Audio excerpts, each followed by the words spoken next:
New into stock, we have an Audi Q5 2-litre TDI S line. It's the Plus version. It's a quattro stop-start, 2015 on a 64 plate. Has done 78,289 miles. Fuel economy: urban 41.5, extra urban 52.3.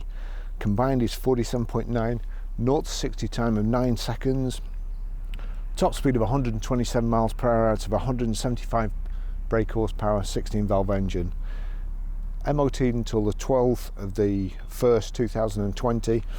6 months tax £107.25, 12 months is £195. A really nice car, finished in grey metallic, front fogs, xenons, high pressure headlamp wash, which I must remember to video and cut in. We've got the 5 triple spoke alloy wheels,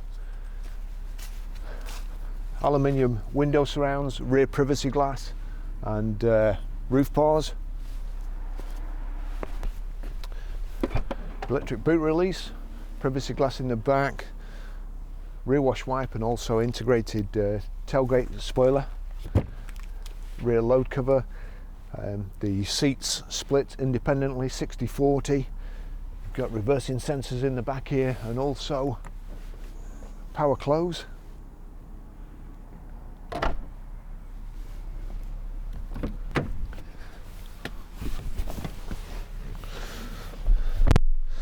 The full black leather upholstery. Centre armrest here. We've got 3 inertia reel belts. The Isofix anchor points here. Back seats are sculpted there for your knees, give you extra leg room. Rear privacy glass. The brushed aluminium insets to the door cards. Really nice, like brand new in the back here. Just take you for a ride.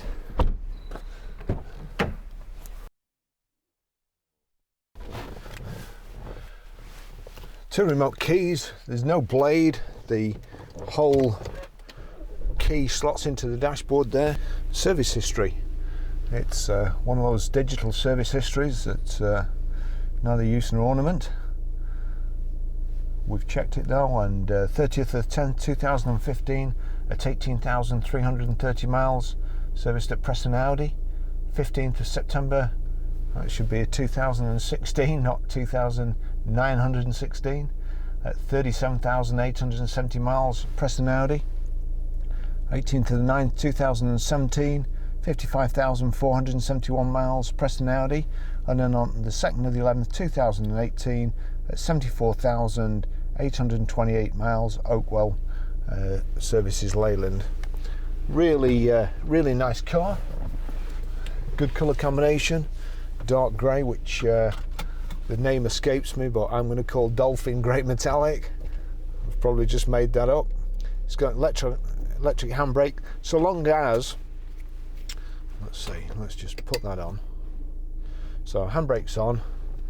If you put it in first without your seatbelt on and you go to set off, the handbrake won't release. If you put your seatbelt on, there you go, it goes off straight away as soon as you set off. And the Audi one doesn't go off with a bump, which quite a lot of them do. Let's just see where this. So height and reach adjustable steering wheel as well. Just get this seat adjusted a bit further back.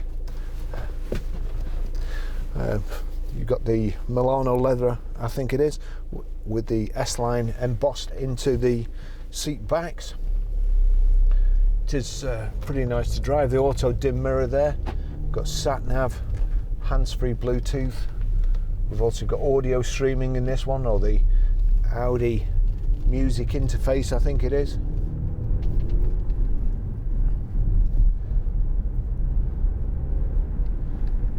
Lovely interior, nice sports steering wheel, again S-line embossed.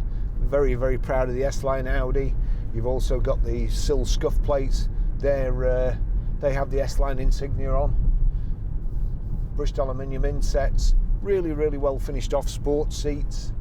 Front central armrest. When I was a kid, my dad always used to have Jaguars, and he swapped one of his Jaguars in and bought an Audi 100, which was probably the first foreign car we'd had, I think, and it was extremely nice. And he then went on to have a few before they became as well known and as popular as they are now in the UK. I think they're a little bit understated, very well made, very nicely finished. Somehow they don't seem to look that much out of the ordinary, but they've got everything you need on them, everything you want, and pretty reliable too, and very, very well made. We've got the nav controls here. I'll show you how to set the sat nav when we get back, and there'll be a little in the top right hand side of the video. As you look at it, there'll be a little eye. If you click on that, it'll give you options to show you how to set the sat nav and also pair your phone to the Bluetooth and audio streaming too. So here we go, 6-speed gearbox.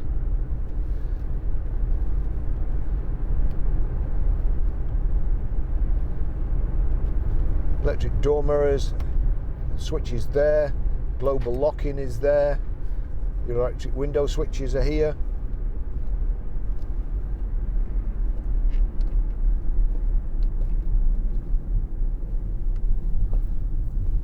We've got climate control, and we have these switches. You probably saw me messing about with the fan before. There's, instead of having a rotary control just for the fan and one just for the temperature, you can change the temperature there. You see that on the display there, but you also see it on the sat-nav screen or the screen. Your fan, if you click the fan there, the fans come up and you can adjust from both sides, and again the actual display is on the screen. Seems a bit strange to me, but once you get used to it, that's it done. I think we'll just pull out here and try and get in this middle lane. Looks a bit busy.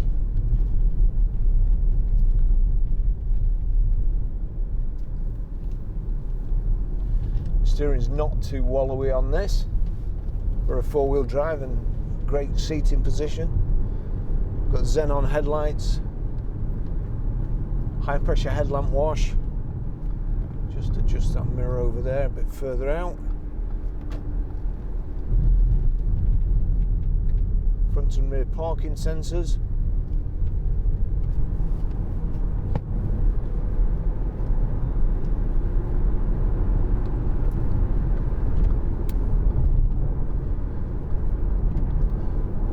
Your instrument display here, coolant temperature on the left, rev counter, information panel in the center, then speedo, then fuel gauge.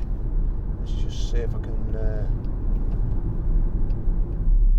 yes, there, the little button on the end there is showing your average fuel consumption. That needs resetting. It's just been ticking over for ages, so we'll just reset that, see if we can come up with a better, let's see.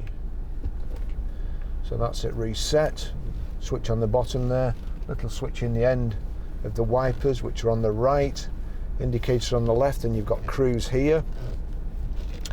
Let's just see, is that switching anything on? Cruise, there's probably speed limiter. The trouble is getting in different cars all the time. Everybody's cruise control works differently,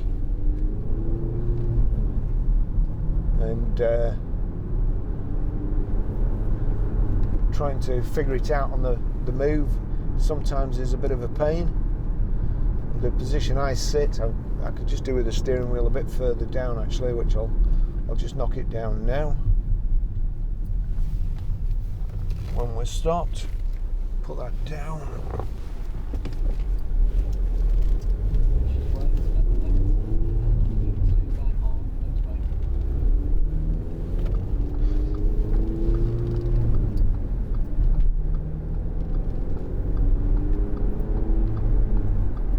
Nice light gear change, good gearbox.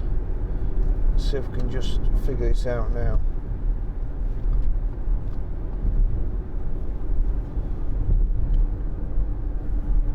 Right, so switch in the end.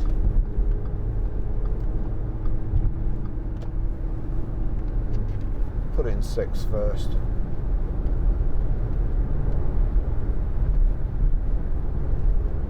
So hang on, that's too much. That's the cruise set at 70. So switch in the end. Usually you set it by clicking the minus, and then you can alter the speed by clicking upwards, the plus or minus down. So that's just knock that off. So that's knocked off. If I pull back towards, that's resume.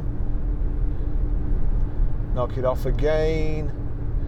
It's switched on in the end, and then click up and it sets it. So get back up to 70. 70 miles an hour there. Digital display in the center there. Just over 2,000 revs.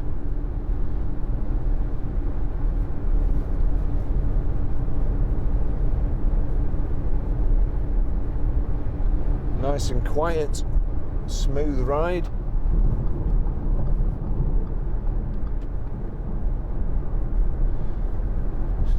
The rear seats split independently of each other in a 60/40 configuration. They also fold forwards to give you extra load space. The rear tailgate is power close as well, just from a button on the right hand side. Privacy glass at the back. The sills have plastic sill protectors. It's a good looking and understated car. Even the S-Line embossed. Some cars, of course, you get it in big red letters or whatever. It's just embossed into the leather, nice and subtle.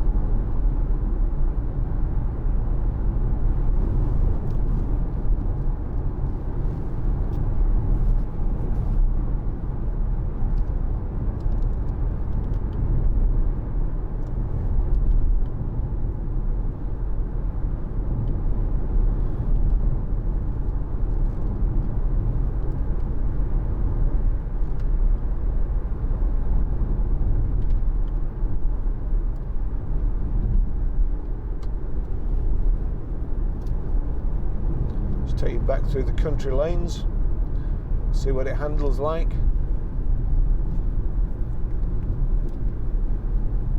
There's a couple of undulating bends there, not too bad, but just enough to catch you as the weight's shifting from one side of the car to the other and you steer back the opposite way. Catches a couple of cars out, but I don't expect this to have any problems. The steering's great around the corners.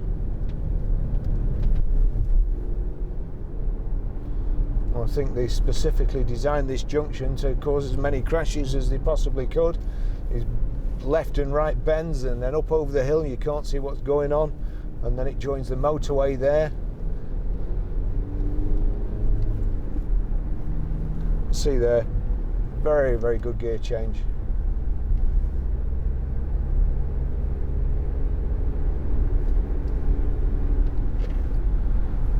Hands-free Bluetooth, there's media switches there. If I turn this on, click the media switch, it will then play what's on my iPhone. He looked at the beautiful face, the splendid, unself-conscious body. She might not suspect it, but... That's Goldfinger, not 50 Shades of Grey like it sounds.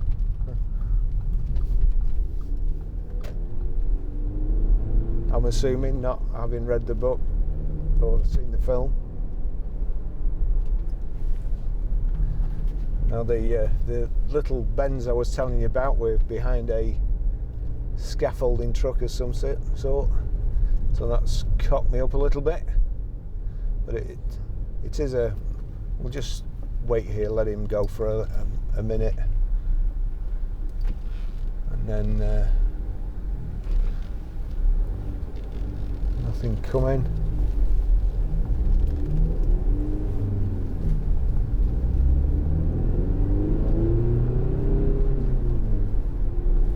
So into the first bend, weight shifts, into the second, weight shifts. No trouble at all.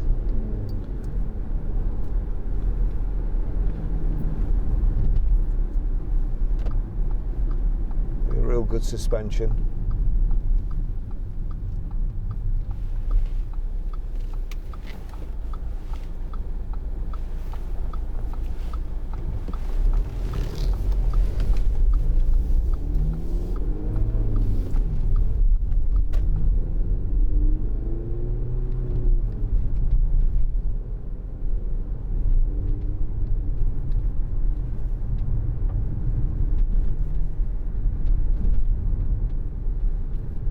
Just as it's coming, we've not cleaned it yet. Little bit, the screens are a little bit dirty inside, so hopefully it's not causing too many problems with the cameras.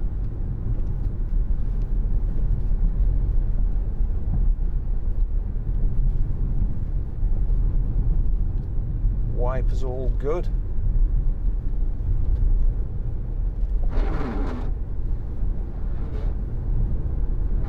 Rear screen was a bit dry there. It might benefit from a rear wipers making a noise, which, if I'm honest, if my car made a noise like that, I'd get out and walk. Right, so rear wiper, possibly passenger side wiper there, but there's lots of salt on the road today. We're expecting snow tomorrow, and I've got the heater on full blast because I've been stood outside for the last 2 hours photographing and videoing it. Just trying to thaw myself out. Again, great steering.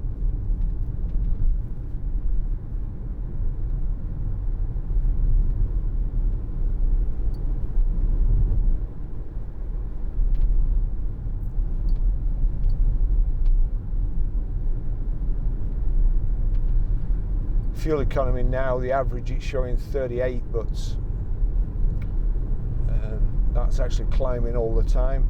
Reset it back there just before got on the motorway. Let's see what else it tells you. So it tells you how long you've been travelling, how many miles before you need to refill, how far you've gone on the trip,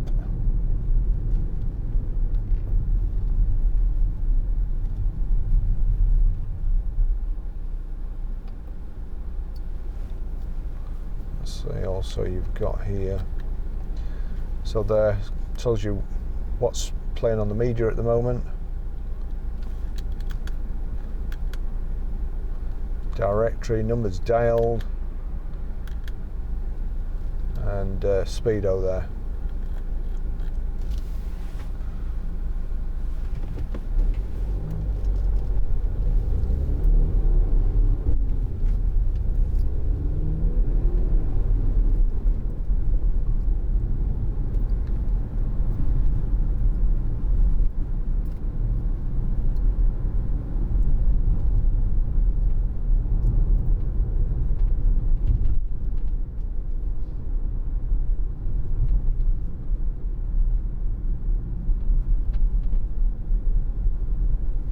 Sun's very low down now, so 2:45 or something in the afternoon.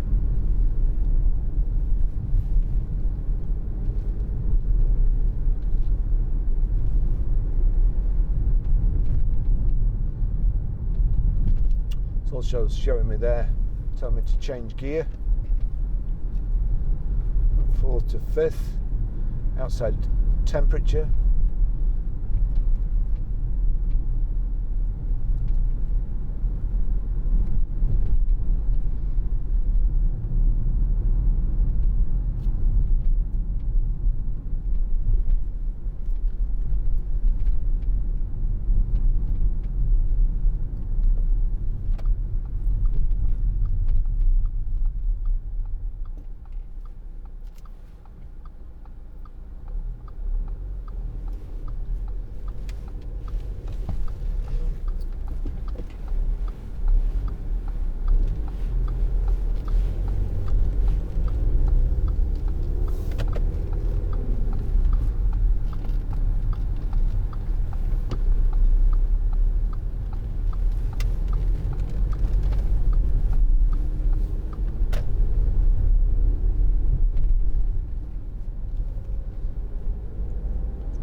S engine just pulling up the hill there, no problem.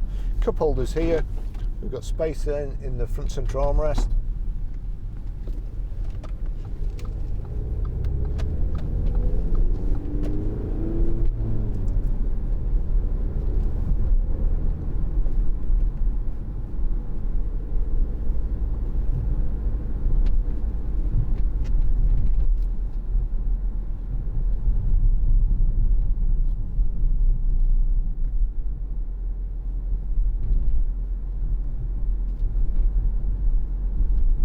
Just nicely finished off, little aluminium bits around the switches, the multifunction switches on the steering wheel, around the sat nav, again around the vents, around the gear tunnel, and around the air vents on the side as well.